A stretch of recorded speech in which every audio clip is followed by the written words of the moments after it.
ചേട്ടാ എനിക്കൊരു ചാൻസ് വാങ്ങി തരൂ, ഞാൻ നല്ല നടനാ. നിന്റെ അടുത്ത് ഞാൻ പറഞ്ഞു എന്റെ പടത്തിൽ ചാൻസ് ഇല്ല എന്ത് കേട്ടാ ചാൻസ് ഇല്ലായിരുന്നു സ്ക്രിപ്റ്റ് നോക്കി വരുന്നത് മാറിയില്ല. അല്ല സാറ് വിളിച്ചായിരുന്നു. തന്റെ അടുത്തല്ലടോ അവന്റെ അടുത്ത്. സാർ ഈ സ്ക്രിപ്റ്റിനകത്ത് എന്തായാലും എനിക്കൊരു റോൾ ഉണ്ട് സാറേ, സാർ ഒന്ന് കേറി വാ.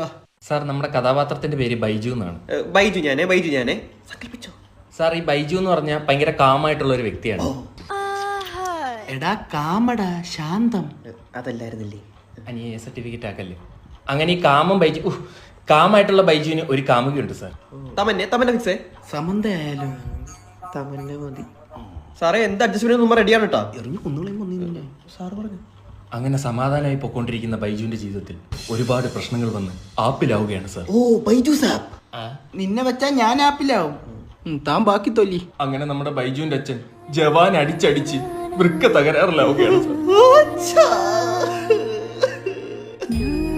അങ്ങനെ വൃക്ക കിട്ടാണ്ടായപ്പോ സ്വന്തം കാമുകി പോലും അറിയാതെ അവളുടെ വൃക്ക എടുത്ത് അവൻ അച്ഛനെ കൊടുക്കുകയാണ് സാർ.